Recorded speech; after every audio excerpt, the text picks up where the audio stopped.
नमस्कार, India ahead में आपका स्वागत है और मैं हूं आपके साथ अश्विनी। बुलेटिन की शुरुआत करते हैं कुछ खास खबरों से, लेकिन इससे पहले हम आपको मिल्कीपुर से बड़ी खबर बता रहे हैं, जहां विधानसभा सीट पर उपचुनाव के लिए मतदान शुरू हो गया है और सुबह 7 बजे से मतदान शुरू हो चुका है और 5 बजे तक मतदान किया जाएगा। आपको बता दें कि आईजी, कमिश्नर और डीएम मतदान केंद्र का निरीक्षण कर रहे हैं और मतदान शुरू हो गया। 3,70,829 मतदाता अपने मत का प्रयोग भी कर रहे हैं और 10 प्रत्याशियों की भाग का फैसला करेंगे आज मतदाता। आपको बता दें कि मिल्कीपुर उपचुनाव पर मतदान जारी है और सुबह 7 बजे से 5 बजे तक मतदान होगा।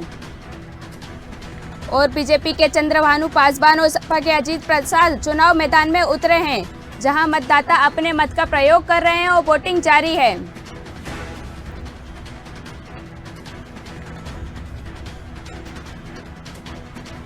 आपको बता दें कि मिल्कीपुर उपचुनाव का मतदान जारी है, वोटिंग शुरू हो गई है और 7 बजे से वोटिंग जारी है और शाम के 5 बजे तक होगा और 414 बूथों पर मतदान है आज।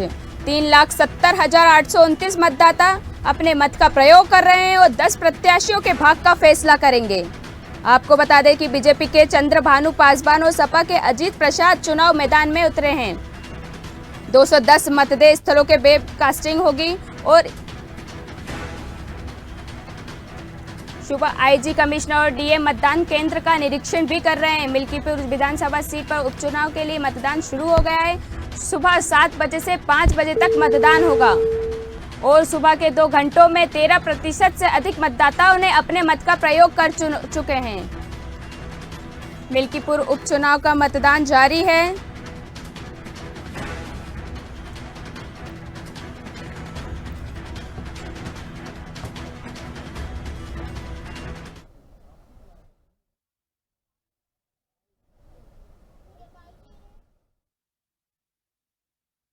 मतदान सब जगह प्रारंभ हो चुका है, सारे बूथों पे, और कहीं कोई समस्या नहीं है। सारे लोग, बड़ी संख्या में लोग निकल कर आ रहे हैं, अपना वोट कास्ट कर रहे हैं। किसी प्रकार की कोई समस्या ना हो, इसके लिए सारे सेक्टर मैजिस्ट्रेट, जोनल मैजिस्ट्रेट लगातार भ्रमणशील है। हमारे पुलिस अधिकारी भी सब जगह मौके पे मौजूद हैं कि इलेक्शंस अच्छे से संपन्न हो, कहीं कोई दिक्कत ना है। सभी जगह पर मतदान शांतिपूर्ण निष्पक्ष रूप से चल रहा है। भारत निर्वाचन आयोग के निर्देशों के क्रम में सभी लोग लगातार भ्रमणशील लेकर के सुनिश्चित करा रहे हैं कि सभी लोग अपने लोकतांत्रिक अधिकार का प्रयोग करें।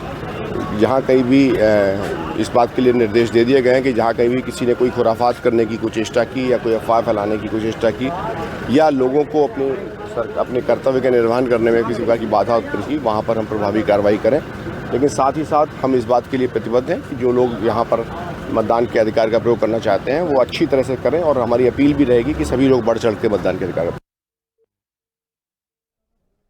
आपको बता दें कि मिल्कीपुर उपचुनाव पर मतदान जारी है और आईजी और डीएम कमिश्नर मतदान केंद्रों का निरीक्षण कर रहे हैं और 3 लाख से ज़्यादा मतदाता अपने मत का प्रयोग भी कर रहे हैं। सुबह 7 बजे से शाम 5 बजे तक मतदान जारी है।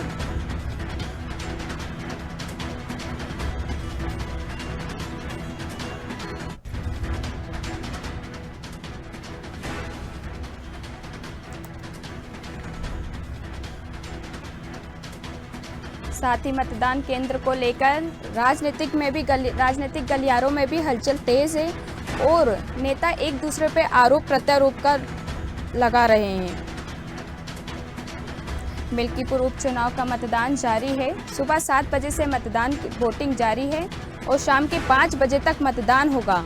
3,70,829 मतदाता अपने मत का प्रयोग करेंगे और 10 प्रत्याशियों के भाग का फैसला भी करेंगे।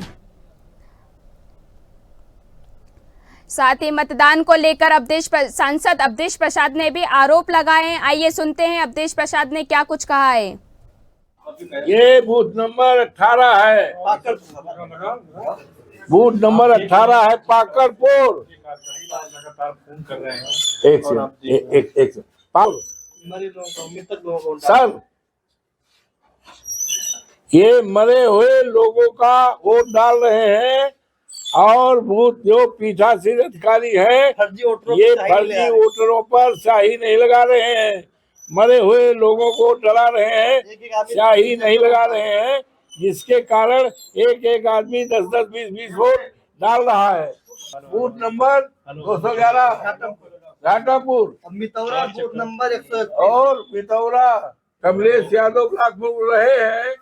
ये जो है जबरदस्ती वोट डाल रहे हैं। अभी यहाँ के एसडीएम गए थे, एजेंटों को कहे भाग जाओ, नहीं तो ऐसा करेंगे जिंदगी में रहोगे जैसे तुम्हारा सांसद रो रहा है, बूथ छोड़ के भाग जाओ।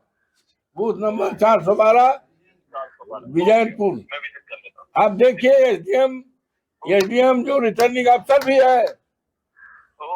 ये बहुत गंभीर मामला है सर, बहुत गंभीर मामला है। हाँ तुरंत लगाइए, धन्यवाद। ये बूथ नंबर 18 है। अब खबरें विस्तार से। खबर गाजियाबाद से है, जहां मधुबन बापू धाम थाना क्षेत्र में एनकाउंटर के दौरान हथियारबंद बदमाशों ने पुलिस पर फायरिंग कर दी। वहीं फायरिंग के चलते पुलिस और ड्राइवर बाल बाल बचे और जवाबी हमले में बदमाश को गोली लग गई, जिससे बदमाश गंभीर रूप से घायल हो गया। आपको बता दें कि पुलिस और बदमाशों के बीच मुठभेड़ हो गई और हथियारबंद बदमाशों ने पुलिस पर फायरिंग कर दी और फायरिंग के चलते पुलिस और ड्राइवर बाल बाल बचे। लूटपाट और चोरी की घटनाओं में मिले माल को जीडीए गोलचक्कर चौराहे के पास जंगलों में झाड़ियों में छुपाकर रखा गया है। माल की बरामदगी हेतु दीपक को जब जीडीए चौराहा गोलचक्कर के पास बने जंगलों में लेके आया जा रहा होता है, झाड़ियों में छुपा तमंचा दीपक द्वारा उठाकर पुलिस टीम के ऊपर जान से मारने की नियत से फायर कर दिया जाता है, जिसमें पुलिस टीम बाल बाल बचती है। प्रक्षार जवाबी फायरिंग में अभियुक्त दीपक के पैर में गोली लगती है और वह गिर पड़ता है। उसको मधुबन बापू धाम टीम द्वारा गिरफ्तार किया जाता है और उसके पास से एक 315 बोर का देसी तमंचा बरामद किया जाता है। इसके साथ साथ 2 जिंदा कारतूस और एक खोखा कारतूस। सीहोर के बुधनी के ऐतिहासिक नर्मदा घाट पर भी मां नर्मदा का जन्मोत्सव मनाने के लिए हजारों की संख्या में लोग नर्मदा घाट पर पहुंचे, जिसमें विशेष रूप से हिंदू सब समिति के अध्यक्ष तुलसीराम मसानिया और नर्मदा बचाओ आंदोलन की प्रदेश अध्यक्ष एवं टीवी सीरियल में हनुमान जी का रोल करने वाले विक्रम मस्ताल, नर्मदा आरती समिति की संरक्षण कंचन शर्मा और मंदिरों के प्रमुख महंतों ने नर्मदा का अभिषेक पूजन कर आरती पुण्य लाभ अर्जित किया।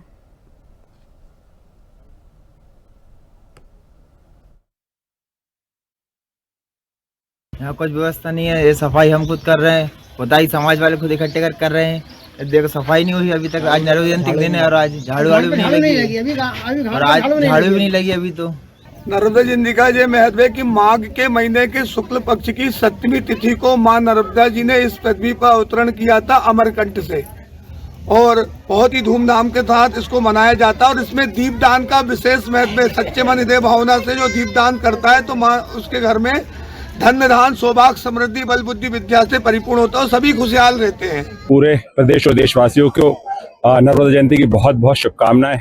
मैं प्रार्थना करता हूं कि मां नर्मदा सबके जीवन में सतत बहती रहे, उनके जीवन में प्रगति होती रहे।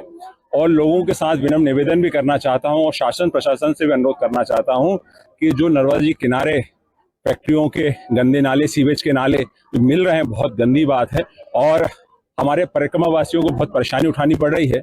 और मैं निवेदन करना चाहता हूँ कि नर्मदा जी किनारे दारू भी बहुत मात्रा में बिक रही है। उन्होंने कहा था कि 5 किलोमीटर के दायरे में नहीं बिकेगी, पर आप मैं कह सकता हूँ कि 500 मीटर के दायरे में बिक रही हैं। इस पर भी रोकथाम की जाए। और मैंने यहाँ एक विशेष चीज़ दी थी कि यहाँ शौचालय नहीं है। लोग आते हैं, इतना बड़ा घाट है, बुधनी का प्रसिद्ध घाट है, शौचालय नहीं होने के कारण परेशानी होती, महिलाओं की परेशानी, दूर दराज से लोग उनको परेशानी होती है। तो मैं निवेदन करूँगा शासन प्रशासन से कि शीघ्र से शीघ्र इस जो जरूरत की चीज़ का निर्माण किया जाए। उज्जैन के श्री महाकालेश्वर मंदिर में नर्मदा जयंती बड़े ही धूमधाम के साथ मनाई गई, जहां कोटि तीर्थ कुंड पर 11 ब्राह्मणों ने लघु रुद्र अभिषेक किया, जिसके बाद 1100 दीप प्रज्वलित किए गए। जयंती उत्सव में महापौर, विधायक सहित कई पुजारी भी शामिल हुए।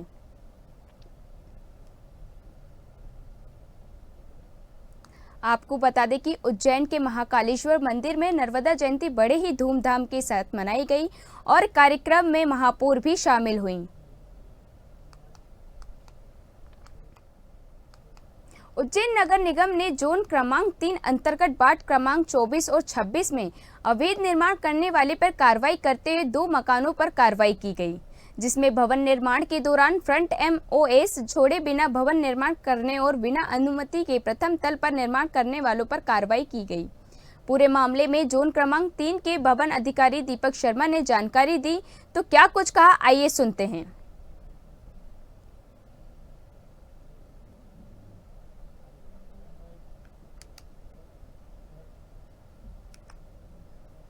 महिदपुर थाने पर डीजे संचालकों की बैठक आयोजित कर विशेष समझाइश दी गई। एसडीएम अजय हिंगे ने समस्त डीजे संचालकों को बताया कि अभी वर्तमान में स्कूली बच्चों की परीक्षाएं होने वाली हैं। डीजे की तेज आवाज और देर रात तक डीजे के संचालन से बच्चों को पढ़ने में दिक्कत होती है। साथ ही कहा कि बीमार व्यक्ति को भी परेशानी होती है। रात 10 बजे के बाद डीजे का संचालन ना करें और कम आवाज में डीजे बजाएं।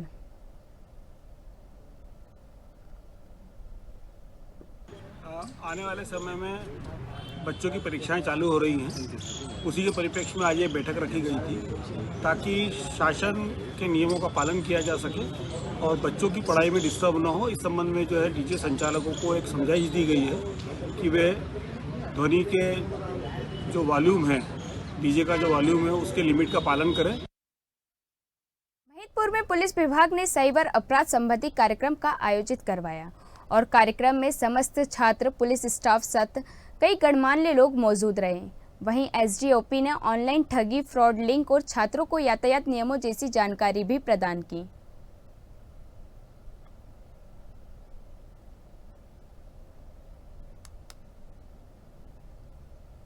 पुलिस मुख्यालय भोपाल के द्वारा एक अभियान चलाया जा रहा है जिसे साइबर सुरक्षा अभियान कहा गया है।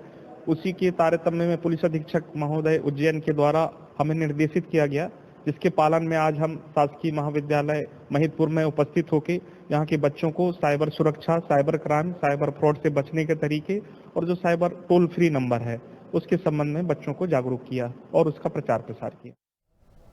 खबर उत्तर प्रदेश के एटा जिले से है, जहां सरकारी ट्यूबवेल के पास एक युवक का शव मिला और शव मिलने से गांव में सनसनी फैल गई।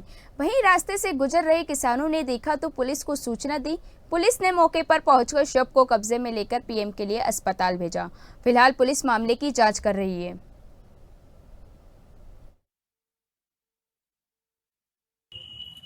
देखिए, कोतवाली देहात को ये सूचना प्राप्त होने पर आज जो है कि एक जो है शव जो है बंधा हुआ मथुरा चौकी क्षेत्र में पाया गया है। कि हम लोग मौके पर आए हैं, मौके पर देखे डेड बॉडी जो है 5-6 दिन जो है पुरानी लग रही है और काफ़ी कुछ सर के काफ़ी हिस्से जो है एकदम गले की हड्डियाँ भी दिखाई पड़ रही हैं और इस डेड बॉडी की पहचान भी हो गई है। पहचान ये निकला है कि राजेंद्र नाम का युवक है जो बेटा में ही पल्लेदारी करता है, मूल निवासी। खबर कुशीनगर से है, जहां पुलिस के कार्रवाई पर कई सवाल उठ रहे हैं। बता दें, करीब 4 महीने पहले ही चोरों ने लाखों की चोरी की घटना को अंजाम दिया था, जिस मामले का अब तक पुलिस खुलासा नहीं कर पाई।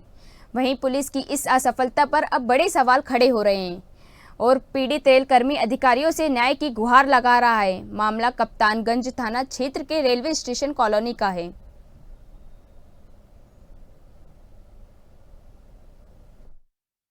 समस्या है?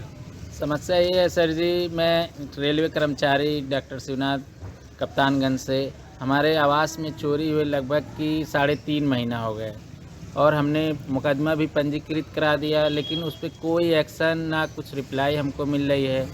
हम बहुत परेशान हैं। मेरा कई लाखों का लगभग की 4 लाख के नियर अबाउट हमारा सामान चला गया। उसमें कैश था, ज्वेलरी थी और हमारा गैस सिलेंडर था, लैपटॉप था, जो उस पर अभी तक कुछ भी कार्रवाई नहीं हुई। हम बहुत परेशान हैं। कई बार जाते हैं, लोग कहते हैं कि अच्छा ठीक है, हम आपको बताएंगे, हम आपको बताएंगे, हम आपको बुलाएंगे, बस ऐसे कह करके लोग। भगवान कृष्ण की जन्मभूमि मथुरा से महिला पीसीएस अधिकारी के रिश्वत लेते हाथों गिरफ्तार करने की खबर सामने आ रही है। बता दें, पुलिस की 4 टीमों ने पीसीएस किरण चौधरी के घर को घेर कर रंगे हाथों रिश्वत लेते हुए गिरफ्तार किया। वहीं छापेमारी के दौरान किरण चौधरी का मोबाइल फोन जमा भी करा लिया गया और बंद कमरे में महिला अधिकारियों ने उनसे काफी देर तक पूछताछ की। फिलहाल आगे की कार्रवाई के लिए टीम महिला अधिकारी को अपने साथ लखनऊ ले गई।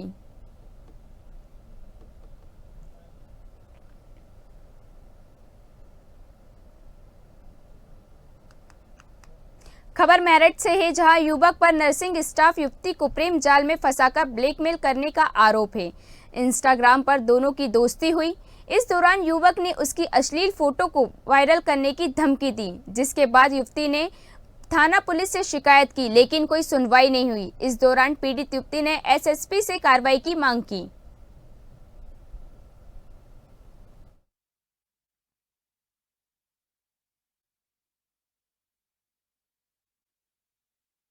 मुझे शाकिर नाम का लड़का है, वो मेरे न्यूड फोटोज सबको भेज रहा है, सबको भेज दिया उसने, मेरी फैमिली को, मेरे रिश्तेदार में और मेरे गांव में। मेरा निकलना बढ़ना मौत हो गया है। मैंने 3-4 बार सुसाइड करने की भी कोशिश करी है। अगर मैंने कुछ कर लिया तो मैं सारा इल्जाम उस पर लगा दूँ। हुआ है मैं इंस्टाग्राम पे मिली थी उससे 3 साल पहले, हमारी मुलाकात हुई, उसने प्यार किया, मैंने भी किया, प्यार हुआ दोनों ने एक साथ। उसके बाद उसने मुझे शादी का झांसा दिया, ये बोला कि मैं शादी करूँगा। उसने मुझे अपना एड्रेस गलत दिया। देखिए, थाना लोहियानगर में एक तहरीर प्राप्त हुई जिसमें एक युवती द्वारा एक व्यक्ति के ऊपर आरोप लगाया है कि उसने उसकी वीडियो वायरल की और शादी का झांसा देकर उसके साथ गलत काम किया है। इसकी पूरे मामले की जांच की जा रही है। युवती हापुड़ की रहने वाली है और पुलिस द्वारा संज्ञान लिया गया है। उनमें सुसंगत धाराओं में मुकदमा पंजीकृत किया जाएगा। और खबर उत्तर प्रदेश के झांसी जिले से है, जहां एक ट्रक अनियंत्रित होकर दूसरे ट्रक में जा घुसा और दोनों ट्रक की ड्राइवर की कैबिन बुरी तरीके से क्षतिग्रस्त हो गई। वहीं राहगीरों ने देखा तो पुलिस को सूचना दी। पुलिस ने मौके पर पहुंचकर ट्रक में फंसे लोगों का रेस्क्यू किया और अस्पताल ले गए, जहां डॉक्टरों ने एक युवक को मृत घोषित कर दिया, जबकि 2 अन्य की हालत गंभीर बताई जा रही है।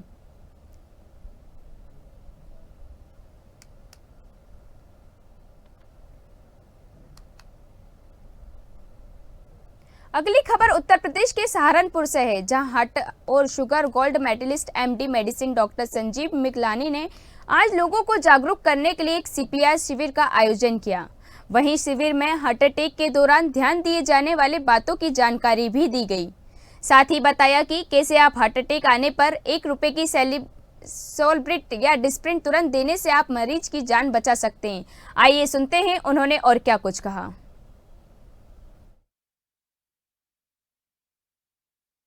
मैं doctor Sanjeev Miglani, director Dayawati hospital. आज आप सबको हार्ट अटैक और उससे बचने के लिए क्या क्या करना चाहिए और सीपीआर की क्या वैल्यू है, इसके बारे में बताना चाहिए। आजकल सबसे मेन बात है स्मोकिंग। 10 से ज़्यादा सिगरेट पीते हैं, उन्हें 15 से 20 टाइम्स हार्ट अटैक के ज़्यादा चांस होते हैं। दूसरा, हाई ब्लड प्रेशर। तीसरा, आजकल के युवा जंक फूड बहुत खाते हैं। ट्रांस फैट और सैचुरेटेड फैटी एसिड होते हैं, वो हार्ट की नसों में जमा हो जाते हैं और हार्ट की नस ब्लॉक होके इसमें आपको हार्ट अटैक आ जाता है। अच्छे हॉस्पिटल में जाइए और वहाँ पे तुरंत लाइफ सेविंग इंजेक्शन होता है जो हार्ट की नसों को खोल देता है, वो जरूर लगवाइए।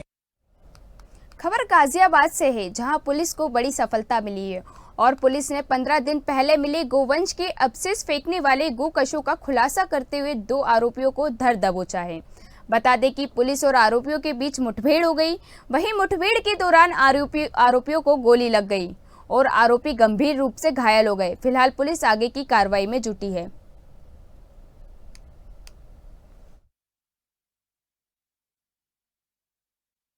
थाना टोनका सिटी पुलिस द्वारा गेट नंबर 2 पर चेक इन की जा रही थी। चेक इन के दौरान एक बाइक पर 2 व्यक्ति आते हुए दिखाई दिए।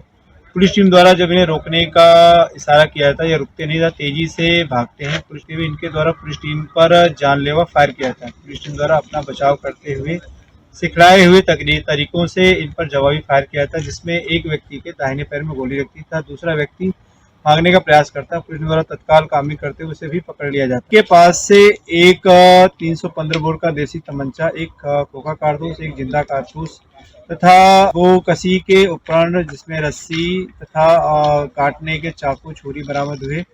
पूछताछ में इनके द्वारा यह बताया गया कि दिनांक 14 जनवरी को आवास थाना टोनका सिटी के आवास विकास क्षेत्र में जो गो अवशेष मिले थे और घटना इनके द्वारा कारित की गई थी। फिलहाल इस बुलेटिन में इतना ही। मुझे दीजिए इजाजत। नमस्कार।